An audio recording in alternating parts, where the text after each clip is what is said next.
Le catch, notre passion. WWF, WCW, TOW, TNA, Impact Wrestling. Ici Marc Blondin, bienvenue dans l'univers du sim. Depuis 1986, je vous divertis et je continue à le faire. Ici Jean-François Kelly, la légende vivante, animateur du sim. Ici l'incroyable Handsome GF, animateur du sim. Nous sommes sim. Soyez-y, mesdames, messieurs, le podcast des fans du sport spectacle.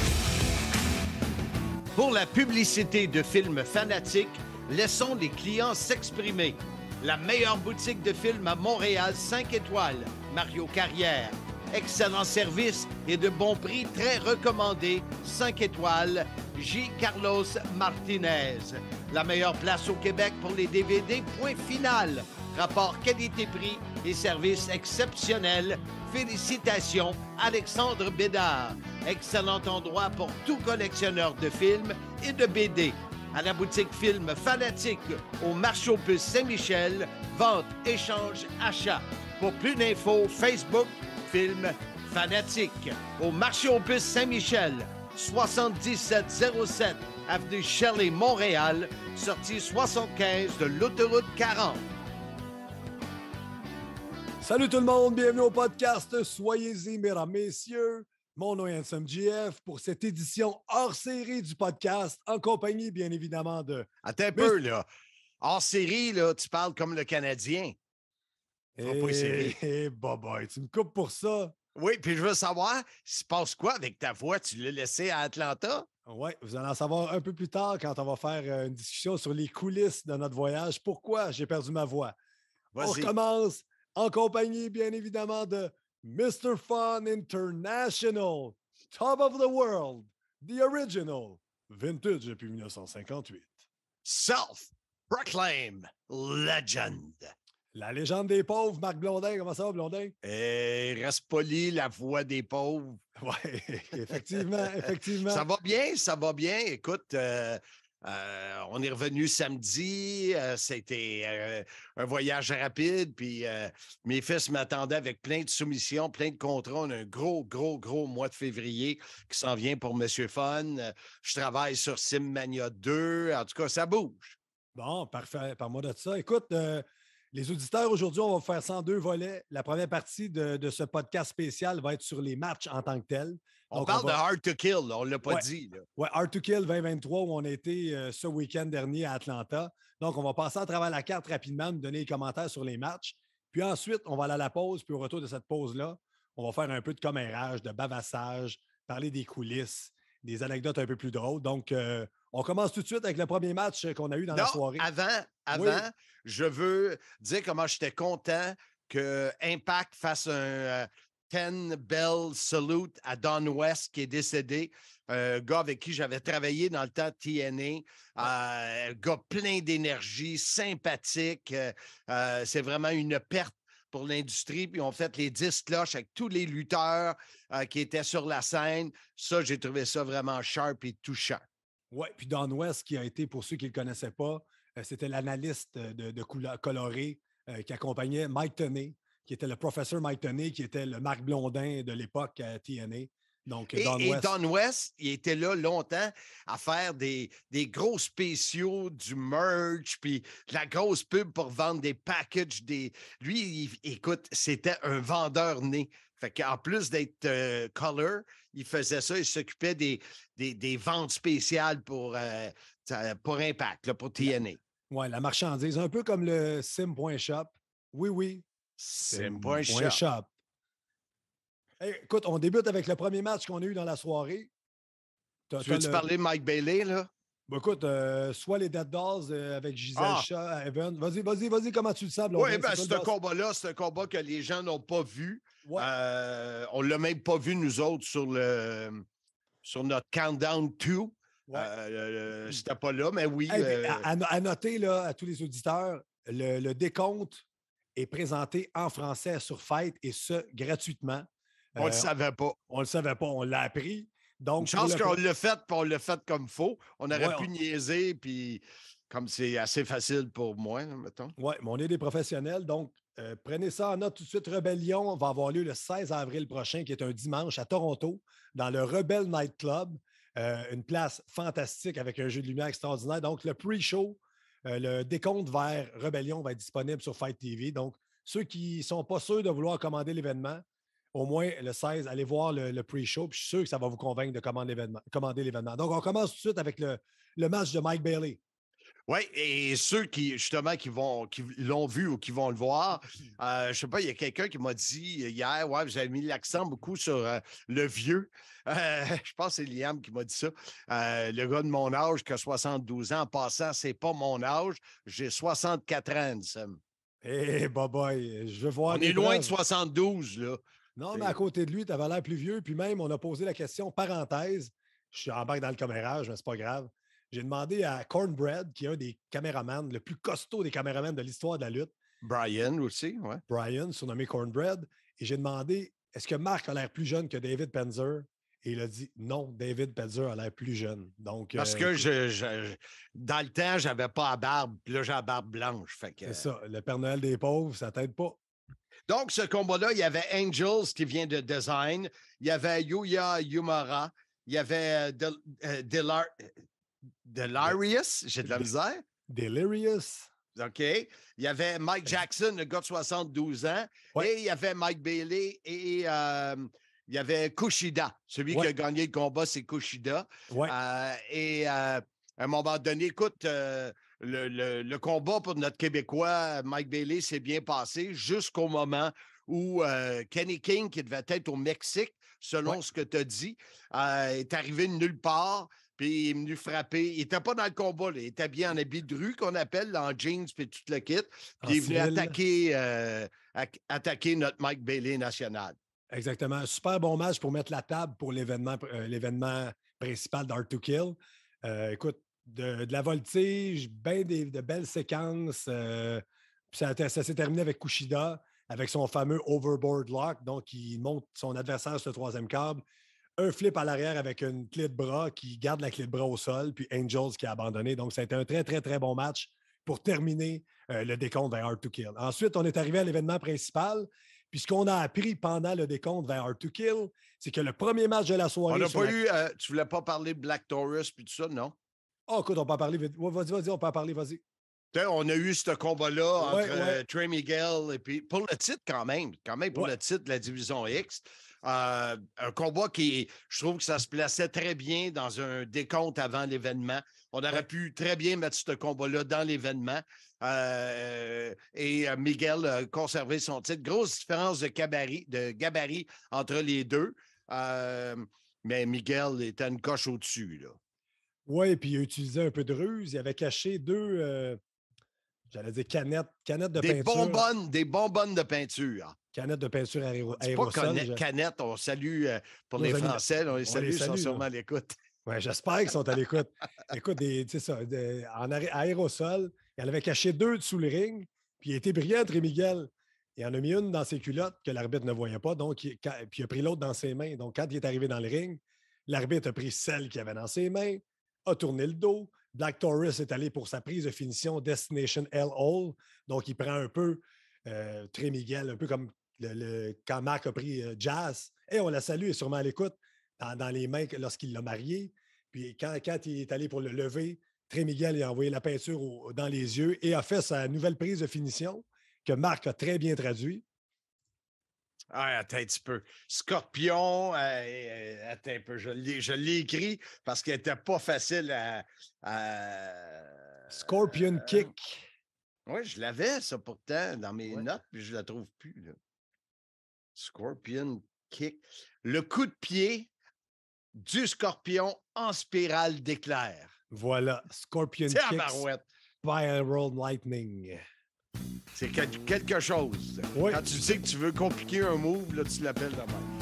Vous le savez, ma biographie est disponible. C'est près de 200 pages, plus de 100 photos où je vous livre mon histoire sans prétention. Évidemment, la lutte couvre plusieurs chapitres de ma vie. Commande aujourd'hui pour recevoir ta copie dédicacée au sim.shop. La grande histoire de ma petite vie, soyez-y, mesdames, messieurs. Puis écoute, moi, avant le match, on va dans le potin, je suis allé voir Trey Miguel parce que dans notre meeting du matin, on a appris que Trey Miguel avait changé sa prise de finition. Avant, il faisait les 2 genoux au visage qu'il appelait le météore. Puis, il a changé ça sans l'annoncer aux dirigeants, mais ça, c'est une autre histoire. Donc, je suis allé le voir avant le match pour avoir vraiment le nom de sa prise. Puis, il m'a dit Scorpion Kick, Lightning Spiral. Donc, pourquoi faire simple quand on peut faire compliqué? Exactement. Et là, il y a eu l'événement principal, puis ça nous a surpris parce que la veille, on a appris que ce qui était supposé dans notre tête être l'événement principal de Bully Ray contre Josh Alexander devenait le premier combat de la soirée. Alors, quand Handsome a vu ça sur Twitter passer, on s'est regardé, on ne comprenait pas, mais ça a parti le show d'aplomb. Oui, et puis quand on a vu ça la veille, c'était sur Instagram, je ne vais pas te corriger, mais c'était sur le compte officiel d'Impact. Là, on s'est tout de suite dit, la finale, ça va être Mickie James contre Jordan Grace. Donc, est-ce la fin de Mickie James? Donc, les spéculations, les gens se sont mis à discuter là-dessus, les rumeurs ont commencé. Donc, c'était toute une surprise, mais ça a été tout un match. Tout un match. Mais si je peux ajouter, Ansem, qu'ils ont du guts. Impact. Ça prend du guts, pour mettre encore aujourd'hui, mettre une finale pay-per-view entre 2 femmes. Ouais. Ça prend du guts et d'avoir un événement qui peut facilement, du moins à l'œil, quand tu regardes le poster, l'affiche, tu te dis, c'est sûr que Alexander et Bully Ray, c'est sa finale. Fait que, tu sais, de tout faire ça, ça prend du guts, puis ils l'ont, puis ils ne nous ont pas déçus dans ni un ni l'autre des 2 matchs. Exactement. Comme tu as dit, toute l'emphase avait été mise sur cette histoire-là. Et Bully Ray contre Josh Alexander. Puis de commencer le spectacle avec ça, c'est que tu as vraiment confiance il y avait confiance que Mickie James et Jordan Grace allaient livrer la marchandise. Et pour le combat Bully Ray Alexander, c'était grabuge plein métal. En anglais, c'est Full Metal Mayhem.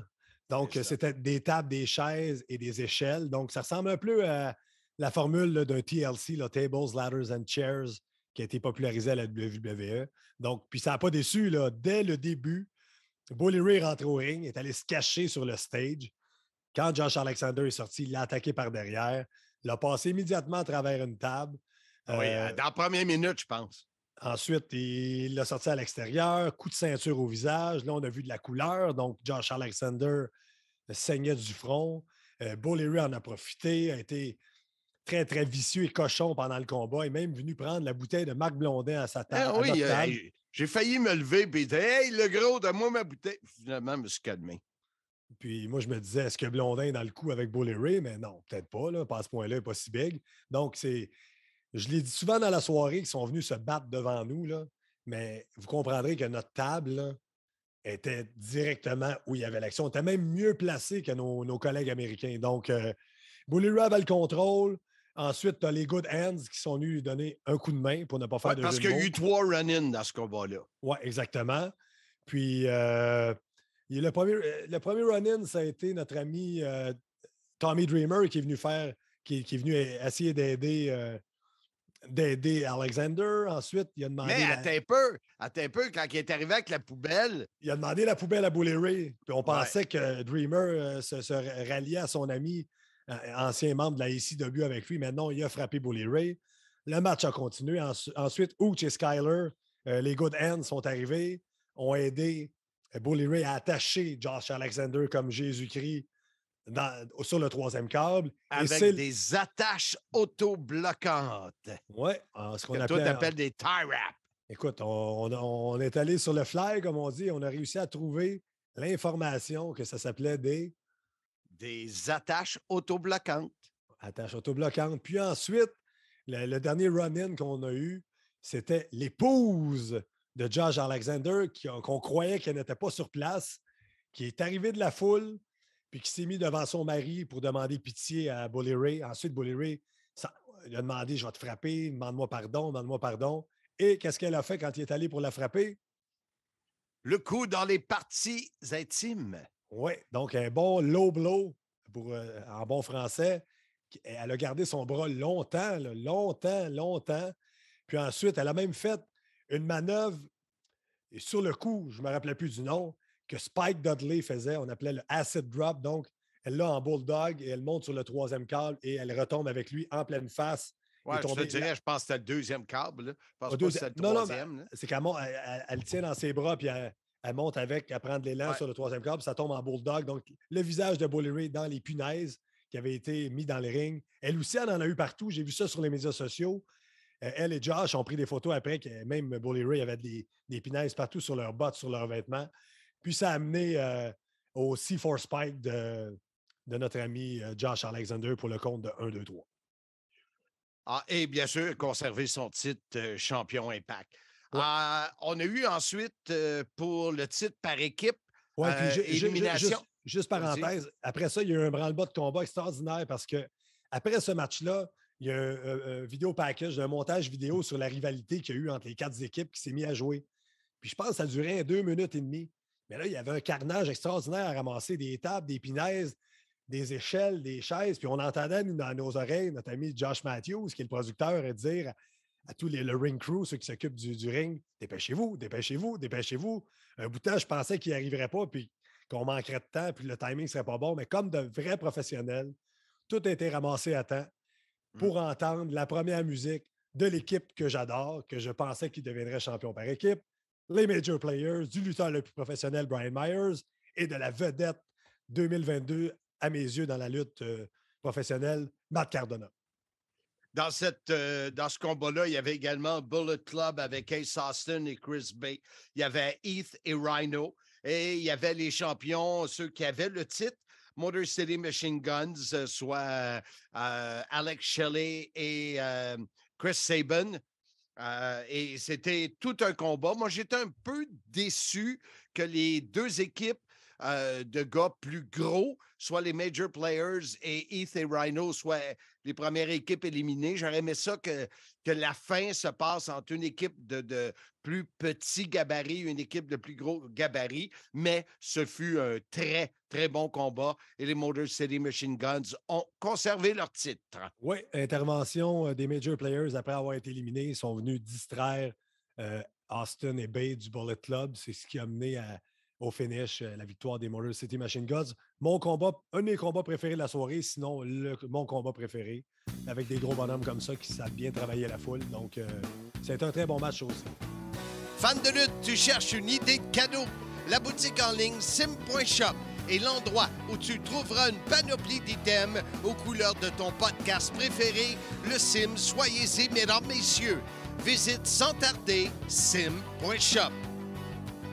Ensuite, on a eu j'ai toujours de la misère, le média numérique, le Digital Media Title. Ouais, c'est ça, qui est détenu par Joe Hendry, personne en qui je crois beaucoup. Oui, est-ce que tu crois en Joe Hendry, Blondin? Maintenant, oui. Bon, Maintenant, parfait. oui. Et c'était contre Moose. Et c'était spécial parce que Moose a été champion puis tout ça. Puis, tu sais, je trouvais ça un peu... Mais on a eu droit à un bon combat, mais à une surprise parce que de la façon que ça a été monté, je pense que les dirigeants d'Impact croyaient vraiment que Moose aurait été le méchant, celui que les gens n'aiment pas. Mais comme il a joué pour les Falcons d'Atlanta Exactement. Et qui vient de ce coin-là, je pense, ou je ne sais pas trop quoi, mais il est populaire. Oui, exactement. Les gens savent qu'il a joué pour les Falcons, donc il y a une appartenance à la ville. Il y avait d'anciens coéquipiers des Falcons qui étaient aux abords du ring dans le ringside. Donc, puis Joe Hendry, on va se le dire, c'est un personnage, c'est une gimmick qui est faite pour détester, mais les gens sont mis à l'aimer. Donc, mais pas nécessairement vendredi soir dernier à Atlanta. Non, pas du tout. Donc, ça a été une réaction mixte. Donc, Moose a triché pour l'emporter avec un... Écoute, la mémoire me flanche, mais est-ce que c'était il me semble que c'était un coup bas. low Je blow, sais puis pas. ensuite, il a fait le lights out, qui est son spear pour le 1-2-3. On pensait qu'on en avait un nouveau champion. Une musique s'est mise à jouer et sur l'écran est apparu le nom de Santino Marella comme Nouveau directeur. directeur de l'autorité chez Impact. Puis petite parenthèse. Parce euh, que, parce que la semaine avant, Scott D'Amore s'est fait passer par Bully Ray à travers une table et ils ont décidé de remplacer comme patron de l'autorité, d'aller chercher ce gars-là pour qui on va parler tantôt de ce qu'on a jasé avec lui. Pas le temps d'en parler là. non, Ça, non, tu mais t'en allais? non, c'était juste une parenthèse pour dire que le trademark du nom Santino Marella appartenait à la WWE. Et je pense qu'entre les branches, on a oublié de renouveler le contrat pour ce trademark-là. Et on m'a dit, je fais de la coulisse, là, mais c'est pas grave, que Scott D'Amore a appris ça à 7 h le soir et à 8 h 30, l'avocat envoyait les papiers pour trademarker ce nom-là pour Impact Wrestling. Donc, lui peut utiliser son nom qui l'a rendu fameux, Santino Marella. Donc, ça ajoute, c'est le personnage que tout le monde a connu, un personnage un peu loufoque, un peu drôle. Donc, ça va mener à des situations très, très cocasses et très loufoques dans les semaines à venir pour Impact Wrestling. Puis je pense que ça va être le fun. Ça. Et il y a eu un pop comme de raison, comme on s'attendait quand il est arrivé. La seule chose, comme il a renversé la décision, parce qu'il a reparti le combat parce que Moose avait triché, et comme Moose, ce soir-là, ce qui n'était pas prévu, soit le favori de la foule, ben c'est comme si ça avait fait foin, foin, foin. Ouais, un petit peu. Donc, ils ont reparti le match. Joe Hendry a réussi sa prise de finition, le standing ovation, l'ovation debout, qui est un gros chokeslam. 1, 2, 3. Puis comme Marc vient de le dire, ça a eu un effet mi-figue, mi-raisin, comme dirait l'autre. Donc, C'est qui l'autre? écoute, on le salue. Il est sûrement à l'écoute. Sûrement. Ouais, fait que c'est ça. Fait que l'entrée de Santino était super hot, bon accueil, mais le fait que ça change un peu, là, mettons que ça a mal fini, ça aurait pu finir plus un pop. Effectivement. Après ça, on cherchait l'aspirante numéro 1 au titre knockout. Et là, on avait vraiment quatre très bonnes lutteuses dans le ring. On avait Diona Purrazzo, Masha Slamovich, Taylor Wilde et Killer Kelly, qui étaient les quatre qui s'affrontaient. Et c'est Masha Slamovich qui est sortie gagnante. Oui. Et elle aura une chance au titre prochainement. Exactement. Un super bon match. Comme tu l'as dit, Diana Purrazzo, on l'a eu souvent dans nos pay-per-views à présenter. Elle était championne. Taylor Wilde était championne à l'époque de TNA. Keller Kelly amène une intensité puis un côté méchant. Puis Slamovich, on l'a vu dans les derniers mois, dans ses bagarres avec Jordan Grace, comme on a vu à Bound for Glory quand on était il y a 2 mois. Beaucoup de violence, beaucoup d'intensité. Donc, ça a été vraiment un très, très, très bon match. Et c'était ma prédiction, Masha Slamovich. Donc, ma partenaire d'entraînement, parce qu'on était au gym ensemble le vendredi matin. Donc, très, très bon combat. Ensuite, on a eu Steve Macklin et Rich Swann. Et ça, c'est spécial parce que c'est un combat qui a commencé dans la rue, dans le garage du Center Stage. Et c'était un one count anywhere. Ça veut dire que tu peux faire le compte 1, 2, 3 n'importe où dans la ville d'Atlanta. Fait qu'ils ne sont pas rendus très loin à Atlanta, mais quand même. Non, exactement. Écoute, ça a commencé, comme tu dis, dans les garages, sont allés à l'extérieur, sur les autos qui essaient de quitter le stationnement. Ensuite, sont arrivés vers le ring, ont été tiraillés sur le stage, des manœuvres qui ont tombé sur les abords du ring, un gros sit-down powerbomb que je me rappelle de Macklin sur Rich Swann, ça n'a pas fonctionné. Puis ensuite, j'ai encore dit la même chose, ça se passe devant nous, mais ça se passait vraiment devant nous, juste à côté. C'était à côté de moi, là. J'aurais pu toucher aux 2 lutteurs juste en m'étendant la main, là. Puis, vous savez que Blondin n'a pas de long bras, donc c'était vraiment, vraiment proche de nous. Dans une sortie, l'une des sorties les plus dangereuses de l'histoire, c'était pas CNESST, là, cette descente-là. Ils sont allés se tirer de ce côté-là, puis il y avait une barrière en métal. Quel genre de barrière? C'est comment, cette barrière-là? Si ma mémoire est bonne, c'est une barrière en acier trempé, métallisé, galvanisé, noir. Oui, ça, c'est très, très solide. Donc, Macklin s'en est servi pour assommer Rich Swann. Puis ensuite, il a fait son double hook DDT qui appelle le Kill in Action, le KIA, pour le compte de 3. Et ceux qui l'ont écouté sur pay-per-view, vous m'entendez dire à Blondin, Blondin, essaye-toi le coup, est-ce qu'il fait le compte? Est-ce qu'il fait le compte? Puis Blondin s'était tiré le coup, puis c'était vraiment à côté de nous que ça s'est passé. Donc, belle victoire de Macklin, qui a fait une promo ensuite pour défier Josh Alexander. Donc, je pense qu'on se dessine vers peut-être une finale à rébellion, Josh Alexander contre Steve Macklin. Mais écoute, c'est à suivre. L'autre combat, ben, on avait hâte de le voir parce que moi, j'avais mentionné sur le podcast de Pat Laprade et de Kevin Raphaël que j'avais un feeling qu'on était pour revoir notre PCO national dans ce combat-là. C'était Eddie Edwards contre Jonathan Gresham. Jonathan, que j'avais eu en invité sur le podcast la semaine passée, avant Hard to Kill, avec qui on a jasé, très, très sympathique d'ailleurs. Et exactement ce qu'on pensait. Eddie Edwards a gagné ce combat-là, mais ce fut un combat très spécial. L'octopus, la pieuvre, qui est le surnom de Gresham, on avait un ami qu'on a vu là-bas et lui, il n'a pas trippé ce combat-là, mais c'était un combat spécial, mais c'était dur d'aller chercher le rythme. Tu peux le mentionner, notre ami Romain, on le salue, il est sûrement à l'écoute. Écoute, ma révélation du week-end, ton ami Romain, Marc. On en parlera plus tard là, dans le patinage. Écoute, quand tu vois, je prends une gorgée d'eau, même pas que je suis obligé de répondre quand j'ai de l'eau dans la bouche. Penses-tu que je te regardais, Blondin? Non, c'est sûr. S'il y a un miroir chez vous, tu te regardes. Oh que oui, on en parlera plus tard. Donc, un match super intéressant parce qu'on sait qu'Eddie Edwards, dans les dernières années, a un style plus brawler, plus bagarreur de rue. Donc, mais dans ce match-là, a eu à lutter parce que Gresham est tout un lutteur, fait beaucoup de lutte en chaîne, du chain wrestling, travaille beaucoup les mains, les bras, les pieds, les torsions. Puis il y a eu des bonnes claques au visage qui ont été données, des bons coups d'avant-bras. Ça aurait pu aller d'un côté comme de l'autre, mais Eddie Edwards l'a emporté avec une de ses prises de finition favorites, le Boston Knee Party, qui est un bon coup de genou au visage. Donc, ça a été le compte de 3. Ensuite, on a eu des problèmes de courant au center stage. Il y a quelqu'un qui a fait le fameux coup d'Hanson GF de fermer les lumières. Les lumières fermaient, rallumaient, sont restées fermées. Il y avait l'éclair aussi. Il y avait des éclairs sur les écrans géants. Et là, le monde commençait à scander PCO, PCO. Et quand les lumières se sont allumées, qui était dans le ring avec une pelle? PCO. PCO, pas juste avec une pelle. Il crachait beaucoup de sable parce que... Ben oui, il y avait plein de sable dans la bouche. On se rappellera qu'il avait été enterré dans le désert de Las Vegas par Eddie Edwards. Donc, c'était le payback. Donc, 2 coups de pelle, un dans le ventre, un dans le dos et son fameux chokeslam. Et ça en était fait de Eddie Edwards. Donc, une lutte à finir. Autre prédiction pour Rebellion à Toronto. D'après moi, on va avoir PCO finalement contre Eddie Edwards sur télé à la carte.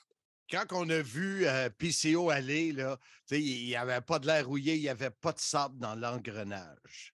Il y en avait dans la bouche, par contre. Exactement. Tu as vu comment je t'invite pour faire des liens? Wow! Et là, tu parlais de Toronto. Vas-y. Incroyable!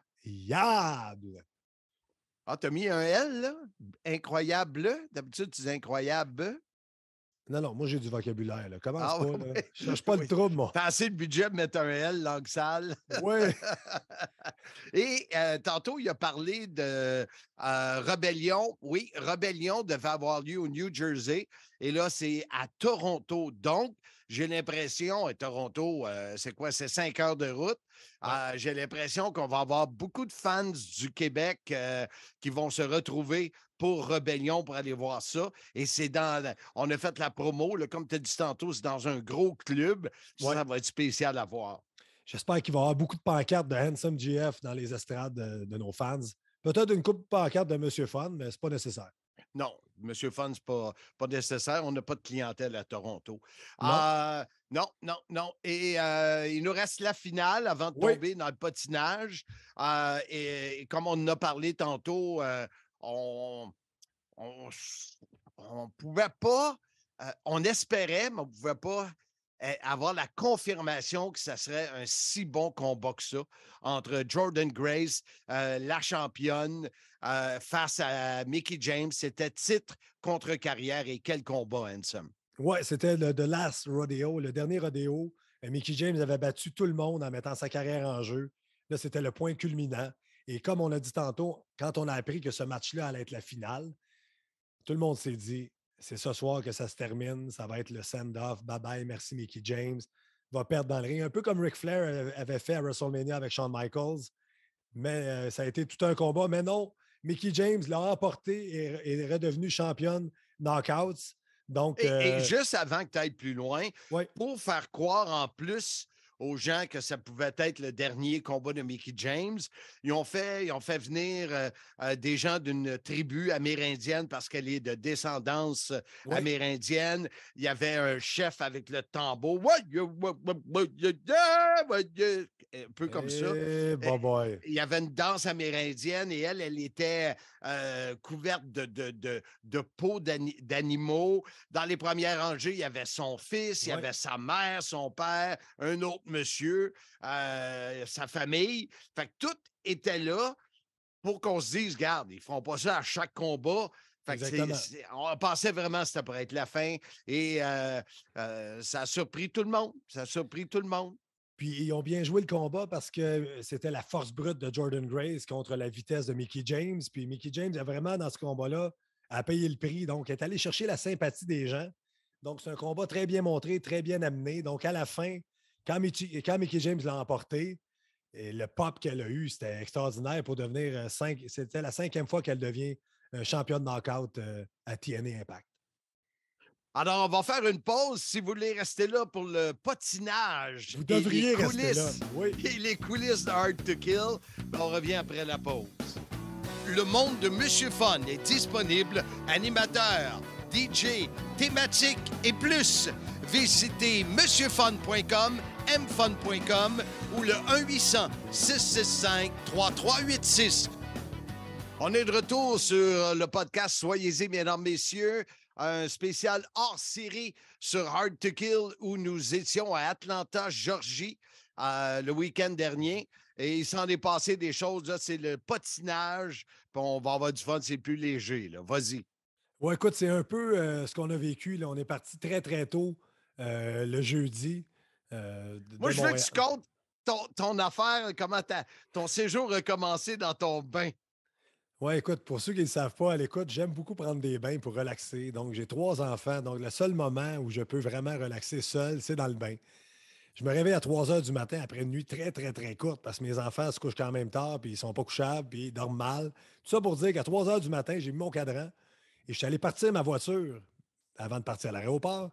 Et là, je me suis dit, je vais déjeuner avant de partir. Donc, je me suis pris 3 petits œufs à la coque, des ananas coupés et un shake et je suis allé manger ça dans mon bain, très relax, pendant que l'auto chauffait.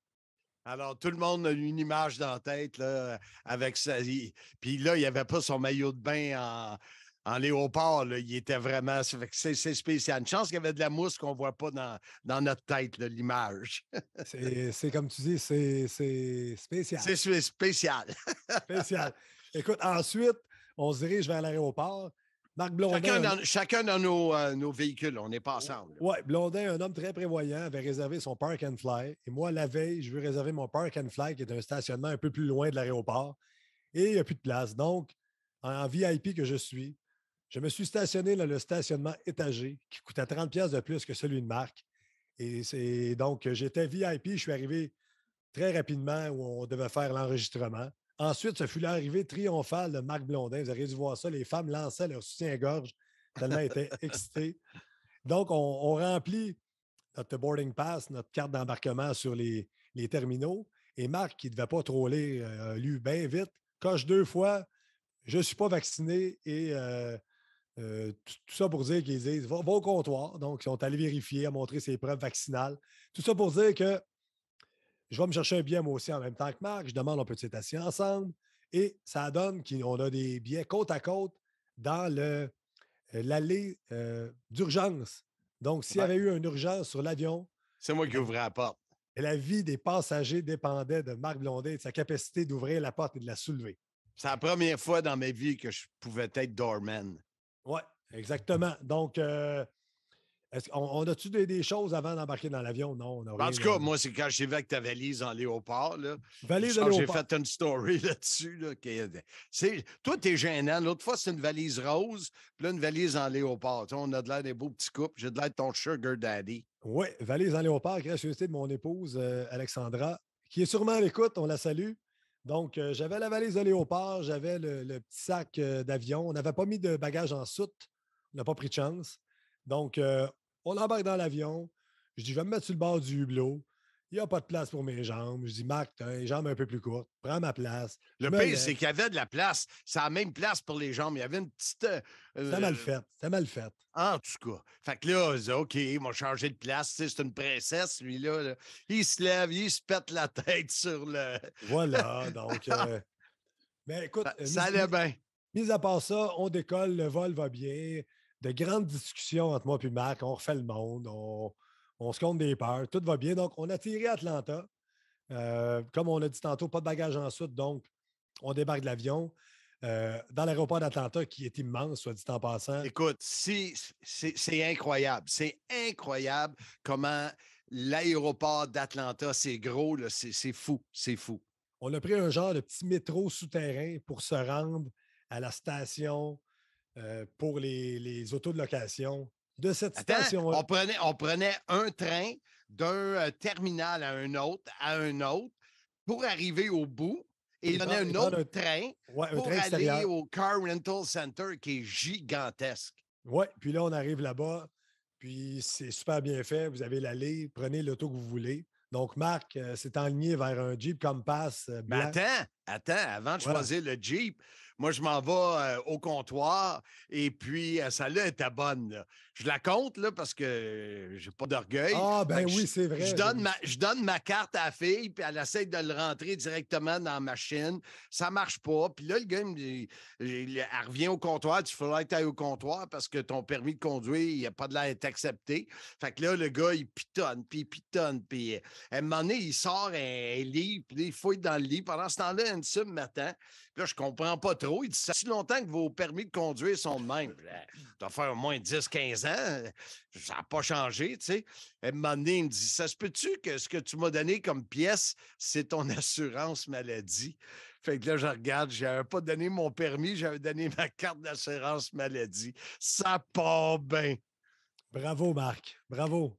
Comme dirait mon ami M. Mayou. Oui, on le salue. Il est sûrement à l'écoute. Fait qu'écoute, là, c'était spécial. Ça a parti fort. Ça a parti fort. Ouais. Fait que là, grosso modo, on est parti de là, dirigé vers le centre-ville, où j'ai fait faire le tour du centre-ville en combien de minutes, mon handsome? 3 minutes 45, c'est si vous voulez visiter Atlanta de façon très éclair, faites-le avec Marc Blondin. On a fait le tour du centre-ville en auto. On avait le Coca-Cola Museum. On n'est pas allé voir le musée Coca-Cola. On avait l'aquarium d'Atlanta. On l'a vu. On y a envoyé à la main. Il y avait la grande roue. La grande roue. Et on avait le CNN Center. On a pris une photo. Puis ensuite, moi, j'ai envoyé la photo à le tourneur pour qu'il se sente encore plus nostalgique que d'habitude. De ne pas être sur le voyage. C'est bon de le faire dans la plaie. Oui, exact. Ensuite, c'était terminé. Puis on dit bon, as-tu d'autres choses tu vas aller voir? Parce qu'on a fait le tour, donc on est allé à l'hôtel check-in, comme on appelle. L'autre chose, c'est qu'on est arrivé, il faisait 18 ou 19 degrés à Atlanta jeudi quand on est arrivé. Puis là, on a trouvé ça drôle parce que le gars où on traversait la rue, lui, il était en T-shirt, puis moi, je suis en T-shirt manche longue.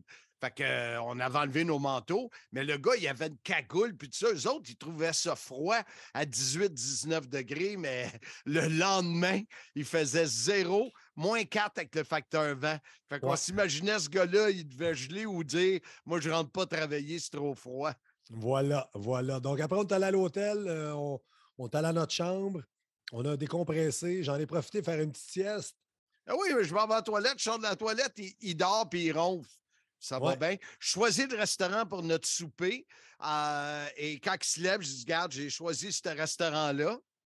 Sur TripAdvisor, il était coté, je pense, 1998 sur 2000 restaurants Atlanta. Excellent choix.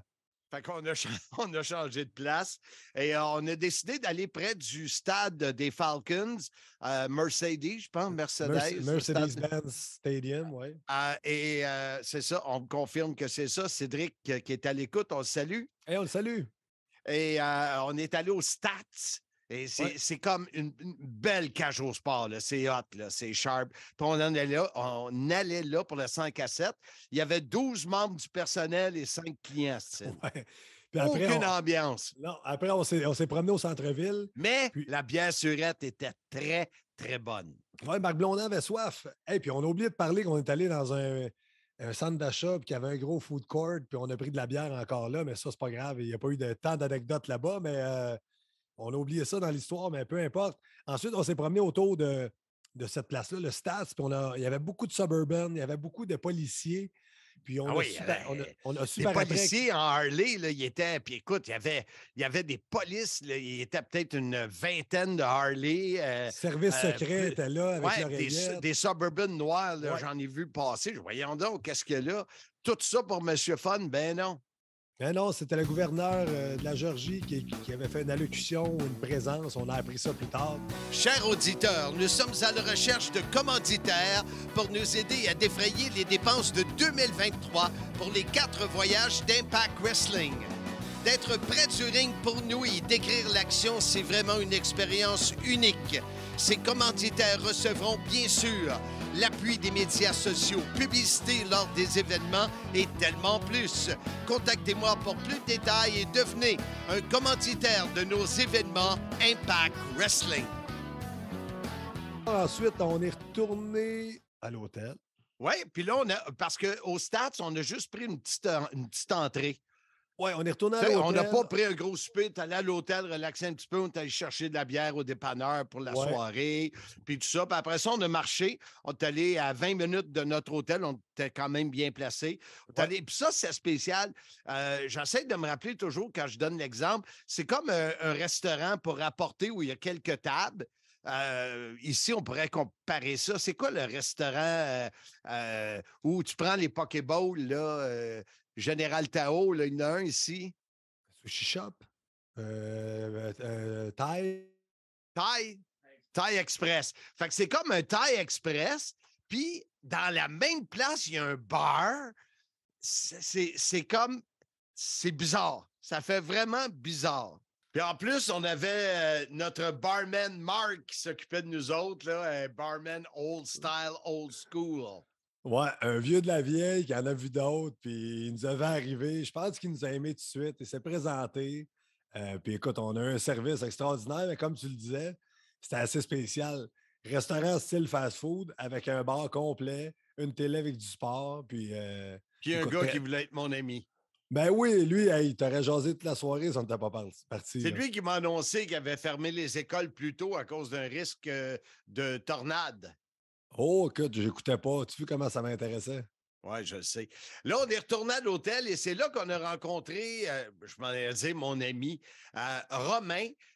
Ceux qui ont écouté le podcast, ceux qui ont vu ce que j'ai écrit sur le groupe, Romain, c'était un petit gars de 15 ans. Il y a, on parle en 1997.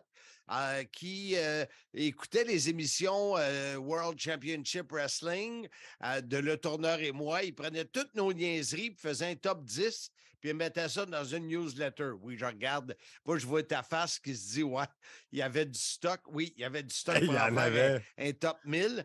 Et il a fait ça pendant un bout de temps. Au début, il pensait que ça nous aurait peut-être choqué, mais non, on trouvait ça drôle. Imaginez-vous, il avait 15 ans en 97 et je l'ai invité sur un des podcasts, je ne me souviens pas, probablement dans les premiers 50 épisodes. Et c'est là que j'ai appris qu'il demeurait à Atlanta. Donc, comme on s'en allait là, je l'ai approché et j'ai dit, garde, ce serait le fun qu'on se rencontre. Puis en plus, si tu veux des billets, appelle Jacques Roux. Non, c'est pas ça que j'ai dit. Tu veux des billets? Moi, t'avoir une paire de billets. Et là, il est venu me rejoindre au lobby. J'avais descendu quelques bières. Toi, tu es arrivé un petit peu plus tard. Puis on a jasé, puis c'était vraiment, vraiment sharp. Un gars qui est un peu la même âge que toi. Je pense qu'il est 2 ans plus vieux que toi. 2 ans plus jeune. Il a des jeunes enfants. Oui. Ben écoute, le même profil que moi. C'est un gars qui fait encore de la lutte comme moi, qui a une jeune famille, bonne tête sur ses épaules, sharp. Je me voyais beaucoup en lui. Fait que ça a été on vient de vous compter pas mal notre jeudi, la veille de Hard to Kill. Et croyez-le ou non, M. Fun a toffé assez longtemps. Je me suis couché, peut-être de mémoire à 11 heures passées. Oui, écoute, c'est un record mondial dans ton cas parce qu'habituellement, tu dors à 7 heures. Le Ben, lendemain, je me suis couché à 1 heure, je pense. Arrête, là. oui, mais écoute, ce soir-là, tu été pas pire, tu as toffé. On a eu la chance de rencontrer une couple de chums qui sont arrivés à l'hôtel. Daniel Spencer, notre arbitre favori, qui nous aide dans tout, qui m'a annoncé l'heure du meeting parce que sinon, on ne le sait pas. Euh, On notre prend ami peu de chance, on se rend là de bonne heure. Notre ami Cornbread qui est venu nous voir, le caméraman. On a vu toute la gang. Là. Quelques lutteurs sont venus nous saluer. Raj Singh, qui est ma découverte du week-end, un gars extraordinaire. Puis on est allé se coucher pas trop tard quand même. On avait le show le lendemain, puis je commençais déjà à perdre la voix. Alors, le lendemain, c'est vendredi 13, c'est la journée de Hard to Kill. Tu te lèves tôt. Moi, j'avais des problèmes avec mon air sciatique. Puis en plus, avec mon jeûne, j'ai pas été déjeuner avec toi. Tu es Non. allé t'entraîner avec Masha Slamovic. Oui, exactement. Je rentre dans le gym, Masha Slamovic, qui avait un très, très gros match le soir même. Combat à 4 pour l'aspirante numéro 1 knockout. Elle courait vite, elle avait chaud. Elle prend ça au sérieux. Puis l'autre lutteur que j'ai vu avec moi, c'est Shira. Shira, qui est un peu en équipe avec Raj Singh, qui a eu une rivalité avec Bumpinder Gujjar. Donc, c'est les deux seuls lutteurs qui étaient avec moi dans le gym. Puis, écoute, après le training, je suis revenu à la chambre, on a commencé à se préparer pour s'en aller pour le meeting qui était à midi. Et on est arrivé là, il faut le dire, là, jeudi, le 12, faisait, mettons, 19 degrés. Et quand on est sorti dehors, vendredi le 13, faisait 0. Et avec le facteur vent, -4. Moi, j'avais gardé mon manteau d'hiver parce que je n'avais pas amené d'autre chose. Ansem, il se pensait bien, bien fin avec son petit coup de vent d'été. Mais il Ouais, a gelé, ma petite princesse a gelé. ouais, j'avais un petit code de printemps-automne pour jouer au millionnaire, mais j'avais plus l'air d'un pauvre qu'autre chose. Et là, on s'est, écoutez, moi j'ai adoré la place, le Center Stage à Atlanta. J'en ai parlé, c'était des places où, entre autres, la ROH a performé, WCW, avant que j'arrive, elle est là souvent. Et on est arrivé à, si ma mémoire est bonne, à 11h15, on était déjà dans l'amphithéâtre. Ouais, on a utilisé le stationnement VIP du Center Stage. L'ascenseur ne fonctionnait pas, donc il a fallu passer par l'extérieur. Il faisait fret. Écoute, fait que là, on rentre à l'intérieur. On va voir, comme Marc a dit, la salle était extraordinaire. On se met à jaser avec une couple de personnes, palpage, jase. Puis ensuite, c'était le fameux meeting de production à midi. Ça, ce meeting-là, il est d'abord introduit par Scott D'Amore, notre boss, et ensuite, c'est les bookers en charge qui donnent un peu de détails de l'événement. C'est un meeting qui dure à peu près, je pense, il est en 2 parties, là, mais il dure une bonne heure et demie. Oui, puis il faut spécifier aux gens qui écoutent qu'à chaque fois qu'on a un meeting, Scott D'Amore parle de nous en partant le meeting. Il nous remercie d'être là, il nous salue. On a les applaudissements, donc ça commence toujours avec nous, les meetings. Oui, puis là, ils en ont profité pour également mentionner la présence d'autres invités qui étaient là Oui, sur mais, place. mais il commence par la table des commentateurs francophones, puis ça, c'est vraiment apprécié. On se sent vraiment bienvenu quand on est là sur place. Les boys nous apprécient, puis De ça nous plus met en plus. Oui, de plus en plus, puis on se sent vraiment à notre place d'être là. On n'est plus des outsiders. Mais tu sais, c'était la 4e fois d'affilée qu'il y avait un pay-per-view, un événement à la carte. Alors, les gens commencent à être un peu habitués à nous voir. Puis ça, c'est ça qu'on voulait créer en travaillant fort pour être capable de se payer ces différents séjours. Et là, après le meeting, ben, tranquillement, nous, on se prépare. Écoutez, on est allé, on avait faim. Parce que moi, je jeûne 16 heures. Fait que là, rendu à 2 heures de l'après-midi, le jeûne de 16 heures était dépassé. Fait que j'ai réussi à trouver un petit stand de sandwich. Et on a marché dans le vent, là. Même moi, à mon poids, le vent me poussait.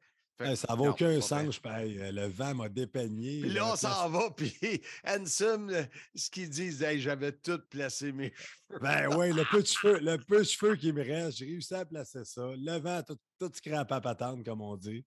Là, Mais c'est pas on grave. est quand même assez pressé, mais on a faim. Moi, j'ai pas le goût de manger un sandwich chaud puis de l'amener à l'aréna puis sur un banc. Là. Fait que j'ai dit, gars, on va prendre notre temps. Le restaurant avait dû être fermé, mais la fille, elle n'a pas fermé l'enseigne ouverte. Fait qu'elle est en train de laver son poêle, fait qu'elle est obligée de ressalir son poêle. Ouais. Elle nous a fait 2 bonnes sandwichs à Philly Steak. Ouais. Fait que ça nous a heureusement, parce que le lunch qui était fourni par Impact ce jour-là, le traiteur n'était pas trop fort. Ah non, c'est le pire lunch de l'histoire dans un plat en styrofoam.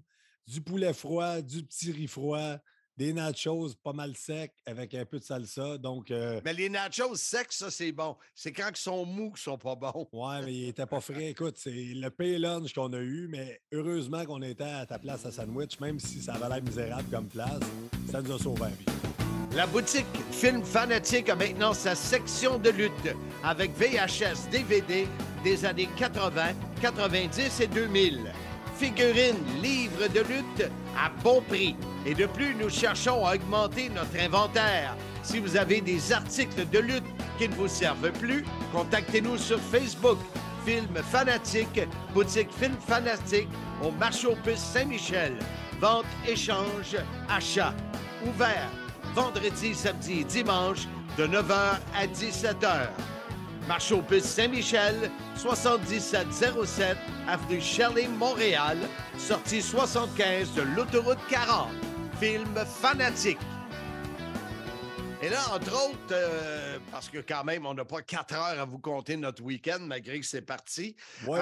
Et là, quand on est allé porter notre manteau, tout le kit au retour, on a rencontré Santino Marella. Ouais. Que je n'ai pas reconnu parce qu'il avait une barbe. Comment il a fait pour commencer à nous parler de Montréal? C'est peut-être l'accent ou je ne sais pas trop. Moi, je me suis présenté puis j'y ai dit on est de Montréal, on est commentateur francophone de Montréal. Lui, il venait de faire il est commissaire ou il Oui, participe on en à a la... parlé tantôt. Là. Il était commissaire de l'autorité. Non, il participe à la Main Event Wrestling, qui est une fédération à Montréal qui run. Ah oui, les Patterson, là, c'est Oui, ça? exactement. Nick et l'autre Patterson, Mike Patterson, la grosse barbe. Donc, il roule, excuse-moi, je parle du mal. Il roule des shows au MTLUS à Montréal une fois par mois, je crois. Puis lui, il fait partie du spectacle Santino Marella. Donc, je pense que c'est de là que c'est parti. Là. Puis il disait qu'il a déjà vécu à Montréal, il avait aimé Montréal. Je suis même allé à l'église Saint-Joseph. Moi, je suis là. L'église Saint-Joseph, je connais pas ça. Là, il me regarde. Finalement, il parlait de l'oratoire. Puis là, j'ai dit, t'as-tu monté et marche à genoux? Il dit, non, mais je l'ai fait comme Rocky. Fait que c'est ça. Moi, je sais pas à qui je parle. Puis après, je demande à Edson, c'était qui ça? Puis là, il me dit, ben oui. Fait que c'était cool, ça. Oui, c'était cool. Puis pour terminer sur Santino, il a étudié à Concordia, si ma mémoire est bonne. Donc, c'est pour ça qu'il y avait des repères. Il y avait des repères de Montréal. Dans les autres choses qui s'est passé avant le show, on a rencontré le Yeti. Ouais, le Yeti, j'ai fait une recherche. Le gars, il s'appelle Ron Race. Il est né en 1970. Écoute, il mesure 7 pieds 2. Il est plus grand que Cali, selon Wikipédia. Que le Great Cali. Et il a lutté, entre autres, entre 95 et 98, comme s'il était plein de papier de toilette, mais je suis allé voir les photos, c'est pas du papier de toilette. Là. Puis on voit des photos, entre autres, il est à côté du Big Show, puis il est plus grand que Big Show. Fait que il y a même un moment donné qui est sorti en avant de nous. Dans l'après-midi, il s'était mis du papier de toilette autour de lui, tu allé voir Scott D'Amore pour peut-être essayer soit de faire une joke ou de se payer une run. Oui, mais lui, là, pour ceux qui se rappellent à l'époque de WCW, c'était World War III. C'était un genre de méga Royal Rumble à 3 rings. Puis une séquence pas très fameuse que tu as Hogan, tu as le Giant dans le ring, puis lui il arrive, puis il leur fait à tous les deux en même temps une prise de l'ours, là, comme en zignant, là, ou en. C'était pas très chic. Là. Allez voir la séquence, mais moi, c'est ce que je me rappelle. Oui, en zignant. On salue nos amis de la France. Ils sont sûrement à l'écoute. Oui, ils sont sûrement à l'écoute, j'espère. Fait qu'écoute, ça, c'est une autre rencontre. On a rencontré le directeur du développement pour Anthem, qui est la compagnie mère, compagnie en haut de Impact, qui nous a surpris. On pensait que c'était un gars qui était là pour être un extra. Ouais. Mais c'était un VP. Puis, écoute, moi, j'en ai profité, là, vous avez sûrement vu sur mes médias sociaux, j'en ai profité pour prendre des photos avec plusieurs boys. Parce qu'à chaque voyage, je ne prends pas de photos. Mes garçons me demandent toujours de prendre des photos avec les lutteurs. Là, je me suis dit, c'est ce coup-là. J'ai fait le tour, j'ai pris quelques photos avec quelques boys. Puis ça nous permet de les connaître encore plus. Encore la même chose là, avec mes fichiers que je fais pour avoir les manœuvres de finition, les finishers de chaque lutteur. Étant donné qu'on avait le déroulement, je suis allé voir quelques personnes, dont Chris Sabin, savoir quelle était leur manœuvre en équipe. Je suis allé voir aussi Trey Miguel qui avait changé son finish. On en a parlé tantôt pour qu'il me dise exactement le bon nom. Puis le plus drôle dans tout ça, je suis allé voir Gisèle Shaw. Ma tante Gisèle. Oui, elle ne ressemble pas du tout à ma tante Gisèle. Gisèle Gravel, qui est au ciel. On la salue, sûrement à l'écoute. Je ne peux pas croire que je viens de dire ça. Non, hey, moi non plus. Tu m'en faisais des niaiseries, Blondin. Je vais voir Gisèle Shaw, puis je dis écoute, c'est toi qui vas over dans ton match, c'est toi qui gagne le match. Quelle est ta prise de finition? Puis là, elle me dit c'est le dénouement. Là, je dis dénouement. Elle dit yes, it's a French word. Là, je dis I'm the French guy and I don't know that word. Là, can you spell it for me? Donc, elle me l'a appelé dénouement. Là, je dis, je connais pas ça. Je dis, qui t'a montré ça? Elle dit, c'est Matthew Raywald qui m'a donné ce mot-là. Tout ça pour dire qu'elle va voir sur Google, puis finalement, le mot était le dénouement. Ce qui est logique. Donc, le dénouement avec son personnage de la diva de la quintessence qui se rapproche de la perfection. Donc, tout est bien qui finit bien. On rit, c'est très drôle. C'est un V-Trigger qui est une des prises de Kenny Omega. Ensuite, je vais voir Ray Wald pour lui dire ça. Puis il dit écoute, moi, j'avais dit dénouement. C'est elle qui l'a complètement échappé. Donc, c'est tout ça pour vous dire que plus on est là, plus on connaît les gens, plus on est à l'aise, plus les gens nous reconnaissent. Puis, tu sais, je peux faire une petite parenthèse sur mon veston à Léopard qui faisait sa première présence sur les shows Impact. J'étais un peu gêné au début de le mettre parce que je trouvais ça un peu too much. Un peu gêné. Ça t'a pris à peu près 8 heures avant de te décider de le mettre. Moi, je disais à PCO, PCO était avec nous autres une bonne partie de la journée. Je disais à PCO, moi, avoir un jacket de même, à 9 h le matin, je l'aurais eu sur le dos. Ben, toi, t'as peur de déranger. Boy. PCO me comprenait un peu du côté worker de la chose. Je ne voulais pas être trop over the top, mais du moment que j'ai mis le veston et que je me suis mis à prendre des photos, là, NSMGF est apparu, est devenu à l'aise avec le veston. Donc, pour les prochains shows, il va peut-être être sur le dos à 9 h le matin, mon veston, ça, c'est sûr. Te souhaite bien, ça va être drôle dans le gym. On a vu également Raven. On n'a pas jasé avec, mais il était là. C'est toujours le fun de voir des légendes. Ouais, Raven, je pense qu'ils vont tranquillement l'amener peut-être comme agent. Une très bonne tête de lutte, très bonne tête pour faire des promos de lutte. Donc, très bel ajout pour l'équipe d'Impact. Et le reste, on vous a parlé de la soirée. Et pour clôturer, terminer ce podcast, comment on l'a appelé au début? Hors série. Hors série. Hors série, le 96,5. Selon Pierre, comment tu l'appelles? L'incroyable Pierre Gauthier. Même s'il m'a oublié dans l'épisode des souhaits de 2023. Ben oui, t'as oublié là-dedans. C'est vraiment spécial. Spécial. Et là, nous, on est revenu le samedi, mais il faut qu'on prenne quelques minutes pour vous conter ça, parce que ça, c'est la fois où j'ai le plus ri de toute ma fin de semaine. Premièrement, c'est ça, on tournait à l'hôtel après, Romain est venu là, il y avait des lutteurs, Rich Swann est venu nous voir, notre boss, Dan Rail, après le show, puis c'est pour ça qu'on a pris quelques bières, on s'est couché un peu plus tard. Là. Moi, 1 heure, j'étais couché, toi, 1h30. Oh, je dirais plus 2h30, mais ça. Ah oui? Ça, je pensais que c'était. En tout cas, on s'est levé tôt. On est parti pour aller porter la voiture de location. Ça a bien été jusqu'à temps qu'on arrive aux douanes où tu passes ton stock dans les rayons X, je sais pas quoi. Là. Fait que là, tu enlèves tout, là, tu mets ton laptop, puis Les ton souliers, manteau. ta Puis, ceinture. c'est ça. Fait que là, on arrive à l'autre bout. Moi, la fille, elle me dit, t'as mis ton laptop avec ton sac à dos, il faut que je le repasse. Je la regarde comme, Chris, ça passe là. Puis c'est, oups, j'ai utilisé le sacré, moi, là. Ouais. Repasse-le. Et puis, là, à un moment donné, les affaires de Handsome arrivent. Puis il arrive un soulier. Ouais. Et Marie, Là, un soulier. Là, Handsome commence à capoter. Voyons donc, il est où mon soulier? Ben, j'avais jamais vu ça, mais je voulais le filmer, mais on était dans les douanes américaines. Là. Je voulais pas voulais pas me faire pogner là-dedans, mais je riais de le voir dépourvu. Et là, il capote parce qu'il n'a pas son soulier. Là, moi, je l'imaginais marcher dehors dans la tempête de neige à Montréal avec un soulier, ça aurait été magique. Mais les douaniers s'en sacraient complètement. Je suis allé voir les douaniers. Ils ne voulaient pas chercher, eux autres. Mais finalement, moi, j'ai trouvé dans un bac plus loin. Je te l'ai lancé. Et on se demande encore comment que ce soulier-là a pu disparaître. Tu sais que Pierre Gauthier, c'est un ancien magicien. Fait que peut-être c'était lui qui nous a envoyé un curse. Et là, je pense que tout est beau. Ben non, mon Handsome ne trouve pas son passeport. Ben oui, je mets mon passeport dans le bac avec mon billet d'embarquement. Disparu aussi. Je dis au saut douanier, il s'en sacrait autant que tantôt. Fait que là, on est là.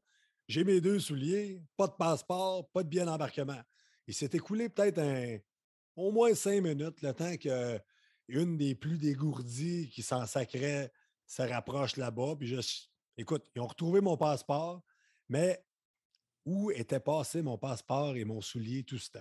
C'est ça la question. En tout cas, moi, le soulier, là, je l'ai ri, c'était vraiment drôle. C'est pas juste le fait du soulier, c'est de voir sa face qui il est dépourvu. Là. Il ne sait pas comment, il ne comprend pas. Mais c'était vraiment comique. Puis peut-être le vol s'est bien passé, on était correct, on est arrivé à l'heure. Tout était beau.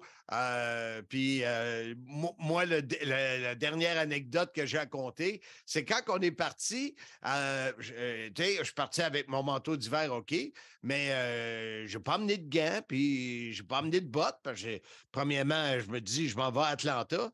Mais moi, je n'ai pas pensé que je revenais après la tempête de neige où nos épouses avaient pelleté à profusion. On les salue, ils sont sûrement à l'écoute. Oui, exactement.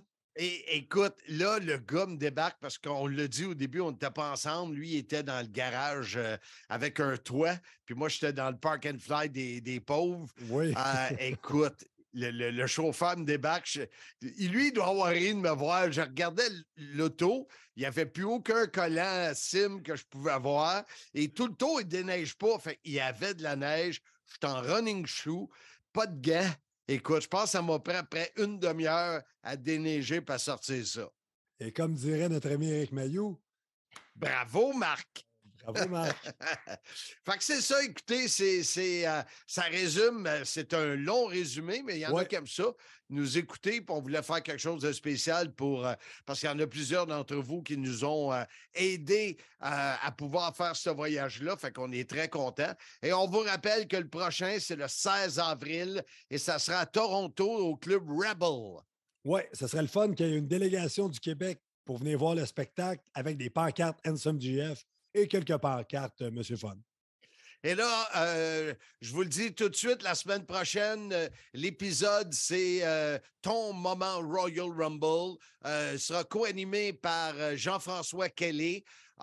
Et celui de la semaine d'après, c'est sur les Saturday Night Main Event qui a eu lieu qui a commencé en 1985. Moi, j'en ai fait plusieurs et on aura comme invité Pat Laprade pour parler de ça. Alors, il y a de très bons épisodes alors qu'on se dirige tranquillement mais sûrement vers le 100e épisode de notre podcast. Handsome, merci beaucoup. Merci à toi, Marc. La prochaine fois, prends une vidéo d'un heel qui parle à ton gars et qui le chicane s'il ne va pas se coucher. Pas couchable, le maudit Thomas. Incroyable! Alors, M. Handsome, merci beaucoup. Merci beaucoup d'avoir été à l'écoute. Et je vous dis, soyez là dès le début de la semaine prochaine pour le prochain épisode. Quel est ton moment Royal Rumble? Alors qu'on sera dans la semaine, justement, du 36e Royal Rumble de la WWE. Sur ce, je vous dis, soyez-y, mesdames, messieurs!